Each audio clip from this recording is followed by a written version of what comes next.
Welcome to Swastik tutorials. पिछले video में हम लोगों ने अल्केन का प्रिपरेशन पढ़ा था।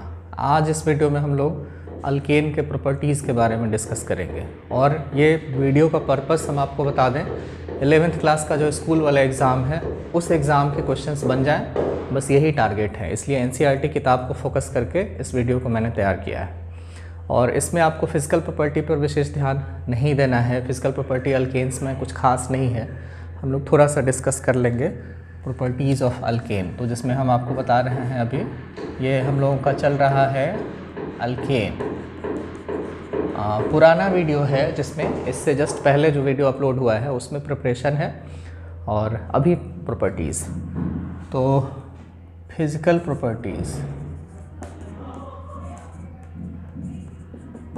फिज़िकल प्रॉपर्टीज़ में सबसे ज़रूरी चीज़ है इसका बॉइलिंग पॉइंट।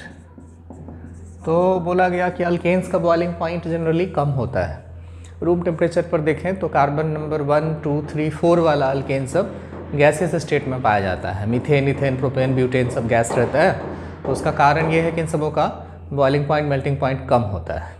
दूसरा बताया गया कि अल्केन्स का कोई फंक्शनल ग्रुप नहीं है, इसलिए उसमें कोई इंटरमोलिकुलर फोर्स स्ट्रॉन्ग्स वाला नहीं काम करता है, वीक इंटरमोलिकुलर फोर्स काम करता है। तो बॉइलिंग पॉइंट हम लोग कहेंगे कि जनरली लो होता है। लेकिन इसमें भी ध्यान रखने वाली बात क्या है कि जैसे जैसे नंबर ऑफ़ कार्बन बढ़ेगा वैसे वैसे बॉइलिंग पॉइंट बढ़ता है। जैसे हम लोगों के पास मीथेन है तो इससे ज़्यादा जो है सो बॉइलिंग पॉइंट हो जाएगा इथेन का, और इससे ज़्यादा फिर आगे जैसे जैसे बढ़ेगा वैसे वैसे बॉइलिंग पॉइंट बढ़ेगा। इसमें एक चीज़ और जानना क्या है कि अगर आपके पास पेंटेन है तो पेंटेन का 3 आइसोमर होता है। एक होता है नॉर्मल पेंटेन जो कि 1, 2, 3, 4, 5 कार्बन स्ट्रेट चेन में होता है। एक होता है आइसोपेंटेन। आइसोपेंटेन में एक्चुअली एक जगह ब्रांच होता है और ये होता है 2 मिथाइल ब्यूटेन। और एक होता है नियोपेंटेन। तो नियोपेंटेन में एक्चुअली क्या है तो 2 जगह ब्रांच होता है। तो देखा गया कि जैसे जैसे ब्रांचिंग बढ़ता है वैसे वैसे बॉइलिंग पॉइंट घटता है। बॉइलिंग पॉइंट में नंबर ऑफ़ कार्बन बढ़ने के साथ साथ बॉइलिंग पॉइंट बढ़ेगा। लेकिन अगर एक ही अल्केन का कोई आइसोमर्स के बारे में पूछे तो आइसोमर्स में हम लोग कहेंगे as the branching increases boiling point decreases. ये चीज़ आपको ध्यान में रखना है। उसका कारण ये है कि जैसे जैसे हम लोगों का ये ब्रांचिंग बढ़ते जाता है तो मॉलिक्यूल का जो स्ट्रक्चर है वो मोर लाइक स्फेयर होने लगता है। अभी सरफेस एरिया ज़्यादा, इसका सरफेस एरिया कम, इसका सरफेस एरिया और कम। और जैसे जैसे सरफेस एरिया घटेगा वैसे वैसे इसका जो है सो van der Waal force of attraction कम हो जाता है। इस वजह से हम लोग कहते हैं कि इसका बॉइलिंग पॉइंट कम हो जाता है। ये था बॉइलिंग पॉइंट से रिलेटेड डिस्कशन। मेल्टिंग पॉइंट में भी लगभग ऐसा ही चलता है। और दूसरा जो फिजिकल प्रॉपर्टी पूछा जाता है वो है सॉल्युबिलिटी। तो अल्केन पानी में सॉल्युबल नहीं होता है। अल्केन का डेंसिटी पानी से कम होता है। डीजल, पेट्रोल, केरोसिन ही अपना अल्केन का एग्जाम्पल है। और मोमबत्ती वाला जो वैक्स होता है वो भी अल्केन का ही एग्जाम्पल है। तो ये सब चीज़ आपको एक्सपीरियंस होगा कि वो सब पानी में ना तो डिज़ोल्व होता है ना ही पानी में डूबता है। ये सब फिजिकल प्रॉपर्टी। अब हम लोग डिस्कस करेंगे अल्केन का केमिकल प्रॉपर्टी। ये ज़्यादा इम्पॉर्टेंट है। और केमिकल प्रॉपर्टी में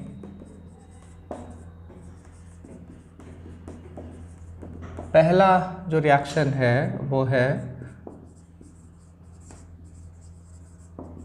हैलोजिनेशन। हैलोजिनेशन का क्या मतलब? तो रिएक्शन विथ हैलोजन। हैलोजन कौन? फ्लोरीन, क्लोरीन, ब्रोमीन, आयोडीन, इन सबों के साथ रिएक्शन होता है अल्केन का, उसको कहते हैं हम लोग हैलोजिनेशन। तो सबसे पहले हम लोग एक सिंपल सा एग्जाम्पल से समझ लें बात को, क्या होता है। जैसे अपने पास है अल्केन का सबसे छोटा सा मेंबर मीथेन, और इसका रिएक्शन करवाते हैं क्लोरीन के साथ। तो क्लोरीन हम लोग लिखते हैं ऐसे Cl2। और इसके लिए जो रिएक्शन का कंडीशन है वो है अल्ट्रावायलेट लाइट होना चाहिए या फिर डिफ्यूज सनलाइट होना चाहिए। डिफ्यूज सनलाइट वैसा डायरेक्ट सनलाइट नहीं, सनलाइट जो रूम में ऐसे ही खिड़की उड़की से आते रहता है उसको डिफ्यूज सनलाइट कह रहे हैं। या फिर 300 डिग्री सेल्सियस का हीट, ये सब में से कुछ भी आप दे सकते हैं। तो यहाँ अल्ट्रावायलेट लाइट या फिर 300 डिग्री सेल्सियस। तो सिंपल सा क्या मेथड है कि एक जगह से यहाँ से H और यहाँ से Cl, ये दोनों आपस में कंबाइन करके बनाएगा क्या, HCl, और जहाँ पर H हटा उस जगह पर ये जो दूसरा वाला क्लोरीन है वो आकर के रह जाएगा। तो एक्चुअली में क्या होगा कि इस हाइड्रोजन का रिप्लेसमेंट होगा इस क्लोरीन से, इसीलिए ये जो रिएक्शन होगा इसको हम लोग कहते हैं सब्स्टिट्यूशन रिएक्शन। जैसे स्कूल में कैसे कोई क्लास लीजर चल रहा हो या फिर टीचर नहीं आया हो तो उनके सब्जेक्ट के बदले कोई दूसरे टीचर चले आते हैं, सब्स्टिट्यूशन क्लास कहते हैं उसको हम लोग। वैसे यहाँ पे हाइड्रोजन को हटा करके क्लोरीन आएगा तो कहते हैं इसको सब्स्टिट्यूशन रिएक्शन। इसमें अपने पास 4 हाइड्रोजन नहीं रहेगा, 3 हाइड्रोजन रहेगा और एक क्या बन जाएगा, HCl। तो ये रिएक्शन क्या कहलाता है, सब्स्टिट्यूशन रिएक्शन, सब्स्टिट्यूशन रिएक्शन या फिर रिप्लेसमेंट रिएक्शन इसको हम लोग कहते हैं। बट ऑर्गेनिक केमिस्ट्री में सब्स्टिट्यूशन रिएक्शन के नाम से ही इसको जानते हैं। अब इसमें आपको रिएक्शन का क्या है कि मैकेनिज्म वगैरह थोड़ा सा डिस्कस करना है हम लोग को कि कैसे रिएक्शन होता है। तो रिएक्शन होने के लिए 3 स्टेप में बताया गया कि यह हैलोजिनेशन होता है।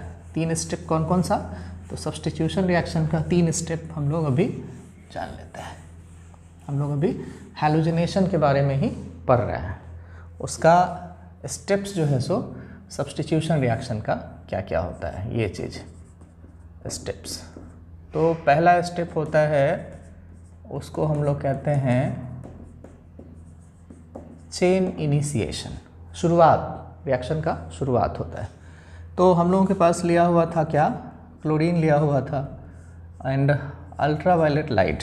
तो when ultraviolet light is supplied to chlorine, homolytic fission होता है। ये चैप्टर 12 में डिस्कस करना है हम लोगों को। होमोलाइटिक फिजन का मतलब क्या है कि between the bond, between the chlorine जो सिंपल बॉन्ड है, सिंगल बॉन्ड है, that bond is broken in such a way that electrons are equally distributed between 2 chlorine atoms. दोनों क्लोरीन एटम के बीच में इलेक्ट्रॉन का बराबर बराबर बंटवारा हो जाता है। और इस चीज़ की वजह से क्या होगा कि क्लोरीन का इलेक्ट्रॉन इसके पास और फिर जो सेकेंड एटम क्लोरीन का है उसका इलेक्ट्रॉन उसके पास। ये जो सिंगल इलेक्ट्रॉन एक्स्ट्रा बना करके दिखाया हुआ है, इस चीज़ को कहते हैं हम लोग फ्री रेडिकल। क्या कहते हैं, फ्री रेडिकल। तो 2 क्लोरीन फ्री रेडिकल बन जाता है। ये हो गया चेन का शुरुआत, एक चेन रिएक्शन होगा यहाँ पे, उसका स्टार्टिंग हो गया। अब इसके बाद सेकेंड स्टेप में बताया गया चेन प्रोपगेशन। जैसे अभी 1-2 साल पहले जो कोरोना वायरस आया था तो क्या हुआ कि पता नहीं कैसे तो कोरोना वायरस आ गया, तो कहेंगे कि इनिशिएशन हुआ उसका, और उसके बाद एक आदमी को इन्फेक्ट किया, फिर उस आदमी के इन्फेक्शन के बाद वो प्रोपेगेट करना शुरू किया। आदमी कोई छींक रहा हो, कोई खांसी कर रहा हो, तो एयरबॉर्न डिजीज़ है, हवा से जो है सो, पानी से जो है सो, टच से डिस्टेंसिंग वगैरह जो हो रहा था उसका कारण यही था कि उसको अवॉइड किया जा सके। तो वो जो ट्रांसफ़र हो रहा था उसको कहते हैं कि प्रोपेगेट कर रहा है। तो प्रोपेगेट करने के लिए क्या ज़रूरी है, एक इन्फेक्टेड पर्सन और दूसरा जो है सो जो अनइन्फेक्टेड पर्सन है उसके साथ वो जा करके इन्फेक्शन फैलेगा। तो यहाँ पर हम लोगों का चेन प्रोपेगेशन के लिए एक फ्री रेडिकल होना ज़रूरी है और एक न्यूट्रल नॉर्मल मॉलिक्यूल चाहिए। तो जैसे अपना नॉर्मल मॉलिक्यूल है मीथेन और फ्री रेडिकल है क्लोरीन। तो ये क्लोरीन फ्री रेडिकल क्या करेगा कि यहाँ पर एक हाइड्रोजन के साथ मिल करके HCl बना लेगा और CH3 फ्री रेडिकल का फॉर्मेशन हो जाएगा। यहाँ पर एक नया फ्री रेडिकल बन जाएगा CH3 और ये खुद बदल गया HCl। अब ये फ्री रेडिकल क्या किया, इसको एक नए फ्री रेडिकल में कन्वर्ट किया, इसीलिए इसको कहते हैं कि चेन का प्रोपगेशन हो रहा है। और इसके बाद ये जो अपने पास CH3 बना है, ये अभी इसमें और भी स्टेप्स होगा, उसको हम लोग लिखेंगे। यहाँ पे हम आपको तीसरा स्टेप अभी यहीं पे बता रहे हैं। ये तीसरा स्टेप में क्या होता है, तीसरा स्टेप को कहते हैं हम लोग चेन टर्मिनेशन। टर्मिनेशन का मतलब ख़त्म हो जाना, अंत हो जाना। तो अंत होने का क्या मतलब है कि जैसे ये CH3 फ्री रेडिकल मिला हुआ है अपने आप हम लोगों को, ये एक जो दूसरा क्लोरीन फ्री रेडिकल होगा, इधर एक क्लोरीन फ्री रेडिकल तो इधर आया था, एक बचा हुआ, ये दोनों आपस में मिल करके बना लेगा CH3Cl क्लोरोमीथेन। तो ये दोनों फ्री रेडिकल आपस में मिल करके एक नया न्यूट्रल कंपाउंड बना लिया, तो हो गया टर्मिनेशन। ये बिल्कुल जो है सो लास्ट स्टेप होगा। अब लेकिन CH3Cl बना है ये भी बना है, ये सारा प्रोसेस किसी एक बीकर में, एक जार में हो रहा होगा। तो ऐसा नहीं है कि ये जो है सो इसके कांटेक्ट में नहीं आएगा, या फिर ये जो है सो इसके कांटेक्ट नहीं, सब एक दूसरे के कांटेक्ट में आ सकता है। क्या क्या पॉसिबिलिटीज़ है उसको देखेंगे हम लोग। तो ये जो CH3Cl बना है, ये CH3Cl अभी CH3Cl जो है किसी क्लोरीन फ्री रेडिकल के साथ और रिएक्शन कर सकता है और एक H को यहाँ से निकाल करके फिर से HCl बना लेगा। तो यहाँ से अगर ये जो Cl है वो इसके H के साथ चला गया तो यहाँ पर क्या बना, CH2Cl, CH2Cl। ध्यान से देख लीजिए, इधर क्लोरीन कितना है 2, तो इधर क्लोरीन 2 दिख रहा है, हाइड्रोजन कितना है 3, तो हाइड्रोजन 2 यहाँ और एक यहाँ 3 दिख रहा है। अब एक नया फ्री रेडिकल ये मिल गया CH2Cl। अब ये CH2Cl फ्री रेडिकल अगर अपने पास है और इसको कोई क्लोरीन फ्री रेडिकल मिल जाए तो ये दोनों आपस में मिलकर के क्या बनाएगा, CH2 और Cl भी 2 बार हो जाएगा, तो CH2Cl2 मिल जाएगा। इसी तरह से एक और हाइड्रोजन हट सकता है। अब CH2Cl2 अगर पार्टिसिपेट करेगा तो वो बनाएगा CHCl का फ्री रेडिकल 2 और फिर उसमें CHCl3 होगा और फिर CCl4 होगा। तो ये सब प्रोसेस चलते रहता है। 3 स्टेप्स है, इसको ध्यान में रखेंगे। पहला स्टेप है इनिशिएशन, दूसरा स्टेप है प्रोपगेशन और तीसरा है टर्मिनेशन। अल्केन का हैलोजिनेशन में ये हम लोग ने मीथेन के बारे में पढ़ा। तो मीथेन से क्या क्या बन सकता है, तो मीथेन में जितना हाइड्रोजन है उन सभी हाइड्रोजन का, यहाँ पे हम आपको आसानी से समझ में आए इसके लिए बता दें कि CH4 जब क्लोरीन के साथ रिएक्शन करेगा तो पहले एक हाइड्रोजन हटेगा, एक Cl आएगा, फिर 2 हाइड्रोजन हटेगा, 2 Cl आएगा, फिर 3 हाइड्रोजन हटेगा, 3 Cl आएगा और फिर सब हाइड्रोजन हट जाएगा, चारों जगह Cl आ जाएगा। तो ये सब का मिक्सचर हम लोगों को मिलता है जब हैलोजिनेशन ऑफ अल्केन करवाते हैं तब। यही चीज़ अगर हम लोग इथेन के साथ करवाएं, CH3 रहे Cl2 अल्ट्रावायलेट लाइट के साथ, तो आपको यहाँ पर CH3 में से एक हाइड्रोजन 2 3 4 5 6 सब हट सकता है। तो अभी हम लोग सिर्फ यहाँ पर CH3 CH2Cl लिखेंगे, इसको कहते हैं क्लोरोइथेन। इसमें अगर अपने पास 3 कार्बन हो जाए और इसका क्लोरीन के साथ रिएक्शन करवाया जाए तब इसमें देखा गया कि 2 प्रोडक्ट मिलता है। एक में क्या होगा कि यहाँ पर एक हाइड्रोजन हट जाए, क्लोरीन आ जाए तो बनेगा 1 क्लोरोप्रोपेन, और दूसरे में क्या होगा कि यहाँ पर क्लोरीन आ जाए तो बनेगा 2 क्लोरोप्रोपेन। तो 2 प्रोडक्ट इसमें आपको मिलेगा, CH3 CH2 CH2Cl और CH3 CH3Cl। ये 1 क्लोरोप्रोपेन और ये 2 क्लोरोप्रोपेन। अब इस दोनों में सवाल पूछता है कि कौन ज़्यादा अमाउंट में बनेगा, कौन मेजर प्रोडक्ट होगा, कौन माइनर प्रोडक्ट होगा। तो उसके लिए हम लोगों को थोड़ा सा कुछ रूल्स जान लेना है। क्या रूल्स है, तो बताया गया कि जो कार्बन हम लोगों के पास है इसके बारे में जैसे यहाँ पर देखें हम लोग, तो ये जो कार्बन है ये 1 डिग्री कार्बन है और ये जो कार्बन है ये 2 डिग्री कार्बन है। 1 डिग्री कार्बन से जो हाइड्रोजन अटैच्ड है 3, वो कहलाएगा 1 डिग्री हाइड्रोजन प्राइमरी हाइड्रोजन, और 2 डिग्री कार्बन से जो हाइड्रोजन 2 अटैच्ड है वो कहलाएगा 2 डिग्री हाइड्रोजन सेकेंडरी हाइड्रोजन। तो रिएक्शन देखा गया कि 3 डिग्री हाइड्रोजन अगर कभी किसी कंपाउंड में है तो 3 डिग्री हाइड्रोजन सबसे ज़्यादा रिएक्टिव होता है और 1 डिग्री हाइड्रोजन सबसे कम रिएक्टिव होता है। तो ये इन तीनों के रिएक्टिविटी का ऑर्डर है। इस कंपाउंड में प्रोपेन में हम लोगों के पास 2 तरह का हाइड्रोजन है, primary hydrogen as well as secondary hydrogen. तो प्राइमरी हाइड्रोजन से हट करके प्रोडक्ट बनेगा 1 क्लोरोप्रोपेन और सेकेंडरी हाइड्रोजन से ये हाइड्रोजन हट करके बनेगा 2 क्लोरोप्रोपेन। और कौन ज़्यादा रिएक्टिव है, तो 2 degree hydrogen is more reactive than 1 degree hydrogen. इसीलिए ये वाला जो प्रोडक्ट होगा ये हम लोगों का मेजर प्रोडक्ट होगा और ये जो प्रोडक्ट होगा ये माइनर प्रोडक्ट होगा। तो हम उम्मीद करते हैं कि अब आप समझ गए होंगे। तो ये था हैलोजिनेशन। हैलोजिनेशन में एक तो हाइड्रोजन का रिएक्टिविटी है, दूसरा बताया गया कि अलग अलग हैलोजन्स का भी रिएक्टिविटी होता है।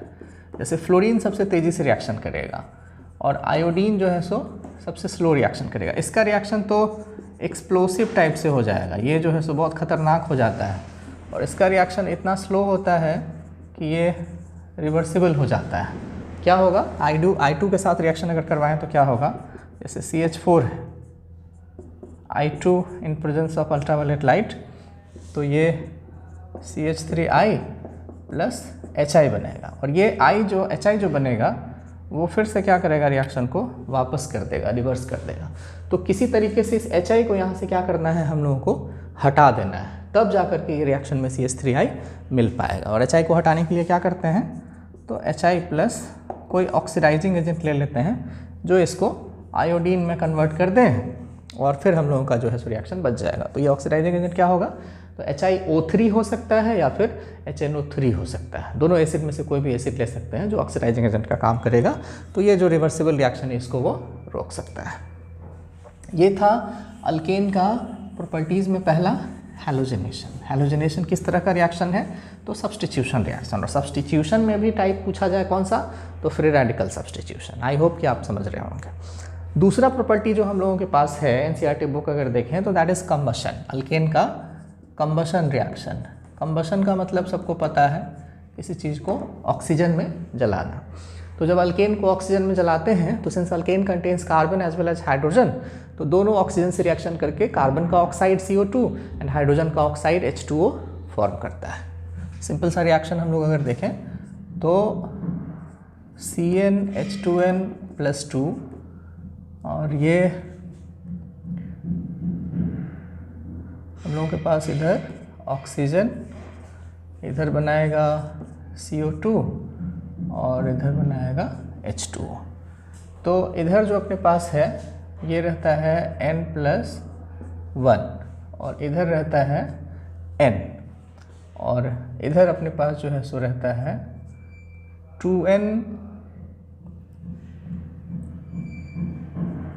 2n प्लस, जैसे C4H10 के बारे में बात करें, 2n प्लस यहाँ पे हम लोगों के पास रहता है 3n+1, ये 3n+1/2 और इधर NCO2। ये ऐसे लिख सकते हैं। जैसे अब अभी हम लोगों ने एग्जांपल लिया, मान लेते हैं C4H10। अब आपके पास n का वैल्यू है 4, तो यहाँ पे हम लोग लिखेंगे 3 × 4 यानी कि 12 + 1 13/2 O2, और फिर इधर NCO2, तो n का वैल्यू कितना है 4, दैट इज़ 4 CO2, और n+1 H2O, n का वैल्यू कितना 4, तो 4 + 1 5 H2O। ये तरीका है। एक दूसरा तरीका भी आप लिख सकते हैं CxHy + x + y/4 O2 x CO2 + y/2 H2O। इस तरीके से भी आप रिएक्शन को बैलेंस करके लिख सकते हैं। मीथेन हो चाहे प्रोपेन ब्यूटेन कोई भी हो, सब CO2 + H2O, और साथ में हीट भी, ढेर सारा हीट भी प्रोड्यूस करता है। इसमें जो है सो हीट एनर्जी भी प्रोड्यूस होता है। तो ये कंबशन रिएक्शन है। मीथेन का, ब्यूटेन का, किसी का भी कंबशन कराएंगे तो ऐसा बनेगा। ये कंप्लीट कंबशन है। एक हम लोगों को इसमें पढ़ना है इनकम्प्लीट कंबशन, कि जब मीथेन को या किसी भी अल्केन को पूरी तरह से ऑक्सीजन नहीं मिले, जितना ऑक्सीजन उसको चाहिए, जैसे 13/2 चाहिए था ब्यूटेन को, उतना ऑक्सीजन नहीं मिले। जैसे मीथेन को अगर हम लोग देखें तो methane plus oxygen CO2 plus H2O बनाता है। यहाँ पे 4 हाइड्रोजन है तो यहाँ 2 कर दीजिए, ऑक्सीजन 2 और 2 4 हो गया, तो यहाँ 2 कर दीजिए, ये मिल गया। तो ऐसे बना। लेकिन अगर मीथेन को एक ही ऑक्सीजन देंगे तब ये C प्लस H2O बनाएगा। हाइड्रोजन 4 है तो यहाँ 2 हो जाएगा, ऑक्सीजन 2 इधर हो गया। तो ये जो बना ये कार्बन है, ये कहलाता है कार्बन ब्लैक, जो कि इंक जो ब्लैक पेन से हम लिख रहे हैं समझिए तो वो, या फिर प्रिंटर वाला जो इंक रहता है वो, ये सब इससे बन सकता है। तो इनकम्प्लीट कंबशन में ऑक्सीजन कम रहेगा तो कार्बन ब्लैक मिलेगा वाटर, और अगर कंप्लीट कंबशन हुआ तो CO2 प्लस वाटर। ये कंबशन रिएक्शन था। हम NCERT किताब को फॉलो कर रहे हैं।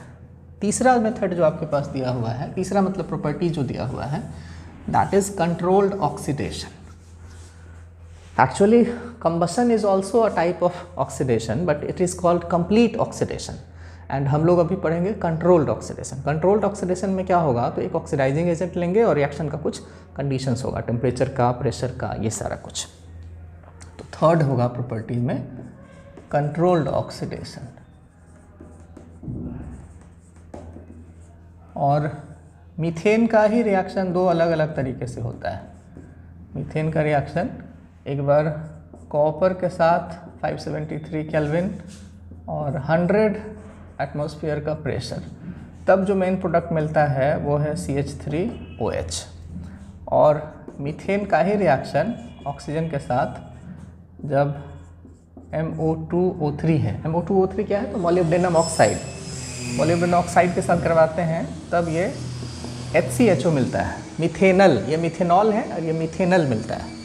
और अगर यहाँ पर हम लोग CH3 ले लेते हैं ऑक्सीजन, और इधर जो कंपाउंड है वो है CH3COO2 मैंगनीज, इसको भी हीट करना है, तो ये कहलाता है मैंगनीज एसीटेट। इसके साथ रिएक्शन करवाते हैं तो CH3COOH मिलता है।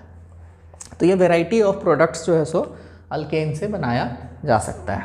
और अल्केन के बारे में एक बात और बताया गया कंट्रोल्ड ऑक्सीडेशन में ही, एक इम्पॉर्टेंट बात क्या है कि अगर किसी अल्केन के पास टर्सरी हाइड्रोजन है, दैट इज़ 3 डिग्री हाइड्रोजन है, तब उसका ऑक्सीडेशन KMnO4 के साथ जब करवाएंगे तो अल्कोहल बन जाएगा। वो रिएक्शन यहाँ पे हम लिख देते हैं, alkane having tertiary hydrogen when treated with KMnO4 gives 3 degree alcohol. यहाँ पे अपने पास इधर H है, इधर CH3, इधर भी CH3, इधर भी CH3। इसका ऑक्सीडेशन करवाना है KMnO4 के साथ, तो ये CH3OH इधर हो जाएगा, इधर भी CH3, ये है 3 डिग्री अल्कोहल, और ये अपने पास 3 डिग्री हाइड्रोजन वाला अल्केन। ऐसे देखें नाम इसका, तो 1 2 3 प्रोपेन और 2 पे मिथाइल, 2 मिथाइल प्रोपेन है, और ये जो कंपाउंड है ये बना है 2 मिथाइल प्रोपेन 2 ऑल है, 2 मिथाइल प्रोपेन 2 ऑल है। सबसे अच्छा क्या होगा कि आप अपने बुक NCERT बुक चैप्टर 13 को ओपन करके पास में रखें, पढ़ते समय कॉपी भी रख सकते हैं, पेन भी रख सकते हैं, और NCERT बुक कीजिए। हम NCERT को फॉलो एग्जैक्टली कर रहे हैं क्योंकि इस वीडियो का पर्पस क्या है, स्कूल के एग्ज़ाम का तैयारी। बहुत सारे एग्ज़ाम में हो चुका है, बट जहाँ नहीं हुआ है उनको हेल्प करेगा। फोर्थ मेथड जो दिया हुआ है, फोर्थ प्रॉपर्टी जो दिया हुआ है, दैट इज आइसोमराइजेशन। क्या होता है कि कोई अल्केन जिसमें कि ज़्यादा नंबर ऑफ कार्बन है, 4-5 कार्बन है, जिसका आइसोमर पॉसिबल है, उसको जब हम लोग एनहाइड्रस एल्युमिनियम क्लोराइड और HCl के साथ हीट करते हैं तो उसका एक आइसोमर बन जाता है। जैसे हम लोग लेते हैं ब्यूटेन, और ब्यूटेन का रिएक्शन करवाते हैं AlCl3 एंड HCl के साथ, और AlCl3 होना चाहिए एनहाइड्रस। तो देखा गया कि इसमें क्या है कि एक ऐसे 1 2 3 4 ये आइसोब्यूटेन बन जाता है। तो ब्यूटेन है इधर और उसका आइसोमर आइसोब्यूटेन बन जाएगा। आपके बुक में जो एग्जाम्पल दिया हुआ है वो एग्जाम्पल हम नहीं लिख रहे हैं, उसमें दिया हुआ है नॉर्मल हेक्सेन। नॉर्मल हेक्सेन से बन रहा है 2 methyl pentane and 3 methyl pentane. 6 carbon हो उसमें भी, रिएक्टेंट में भी, और 6 कार्बन प्रोडक्ट में भी। फिफ्थ जो हम लोगों के पास प्रॉपर्टी है वो है एरोमेटाइजेशन। अल्केन से एरोमेटिक कंपाउंड, एरोमेटिक कंपाउंड हम लोग सिंपल सा एग्जांपल समझते हैं बेंजीन, और बेंजीन कंटेन्स 6 कार्बन। तो इस रिएक्शन में जो एरोमेटाइजेशन रिएक्शन है कम से कम 6 कार्बन होना चाहिए।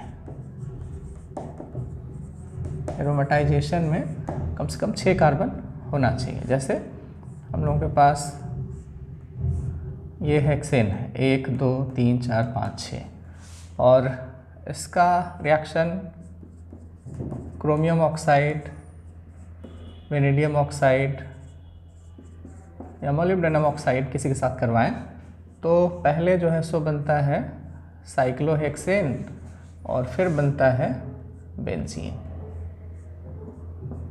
और इस प्रोसेस में क्या होता है, तो अल्केन अगर देखें 6 कार्बन का हेक्सेन तो ये C6H14 है, और इधर जो बेंजीन बना है वो है C6H6। तो इधर हाइड्रोजन आपको कितना दिख रहा है 14, और इधर कितना 6, तो टोटल 8 हाइड्रोजन बाहर चला गया। तो उसको हम लोग ऐसे लिख देते हैं 4H2। तो ये रिएक्शन एक्चुअली क्या है, लॉस ऑफ हाइड्रोजन होते जा रहा है, इसमें साइक्लाइजेशन हुआ और एरोमेटाइजेशन हुआ दोनों, लेकिन नाम एरोमेटाइजेशन ही हम लोग जानते हैं। और अगर यहाँ पर 6 के बदले 7 कार्बन ले लेंगे तो इधर बेंजीन में से एक मिथाइल बाहर जाएगा और वो बना लेगा क्या, toluene, that is methyl benzene. Question आपसे पूछा जाता है कि यहाँ पर अगर हेप्टेन लेंगे तो क्या बनेगा, तो टोल्यूइन बनेगा। ये हो गया एरोमेटाइजेशन, ये पॉइंट नंबर 5 था। 6 में बताया गया रिएक्शन विथ स्टीम, स्टीम के साथ रिएक्शन कैसे करेगा अल्केन। ये रिएक्शन हम लोगों के पास हाइड्रोजन चैप्टर में है, रिएक्शन विथ स्टीम। जैसे मीथेन है, मीथेन वाटर वेपर के साथ 1273 केल्विन पर जब हीट करते हैं तो क्या होगा कि ऑक्सीजन C के साथ मिलकर CO बना लेगा और इधर हाइड्रोजन 2 और 4 मिलकर के जो है सो 3 मोल्स ऑफ हाइड्रोजन गैस बना लेगा। ये मिक्सचर क्या कहलाता है, CO + H2 वाटर गैस, जिसको सिंथेसिस गैस या सिन गैस भी हम लोग कहते हैं। तो ये हो गया रिएक्शन विथ स्टीम, ये 6 नंबर था। और 7 नंबर में है पायरोलाइसिस, या इसको क्रैकिंग भी कहते हैं। क्रैकिंग का क्या मतलब है, तोड़ना। तो एक बड़े से अल्केन को हम लोग हीट करके कैटलिस्ट के प्रेजेंस में छोटे छोटे अल्केन्स में, अल्कीन में, हाइड्रोजन में तोड़ देते हैं, उसको क्या देते हैं, पायरोलाइसिस। जैसे कि C6H14 है, उसको हीट किया जाएगा तो अलग अलग कॉम्बिनेशंस है कि वो टूटेगा। कभी हो सकता है कि C4H8 एक अल्कीन में टूटा, अब 4 कार्बन इधर है तो 2 बच गया होगा, तो इधर हम लोग कहेंगे कि C2, और हाइड्रोजन 14 था इधर, 8 लिख लिए तो 6, तो C2H6 बनेगा। या फिर C4H8 + C2H4, तो यहाँ पे 4 और 2 6 कार्बन, 8 और 4 12, तो 14 है, तो यहाँ पे H2 भी रह सकता है। अलग अलग कॉम्बिनेशन पॉसिबल है, इसमें बन सकता है। तो ये सारा जो है सो हम लोगों के पास प्रॉपर्टीज़ ऑफ अल्केन है। और इस वीडियो में हम लोगों ने सिर्फ फोकस किया NCERT बुक में जो लिखा हुआ है उसी पर। एक्चुअली इसके अलावा नाइट्रेशन भी होता है, सल्फोनेशन भी होता है, वो सब इस वीडियो में हम लोग डिस्कस नहीं करेंगे। आने वाले वीडियोज़ में हम लोग अल्कीन के बारे में पढ़ेंगे, तो आपकी पूरी तैयारी इसमें करवाएंगे। Thank you.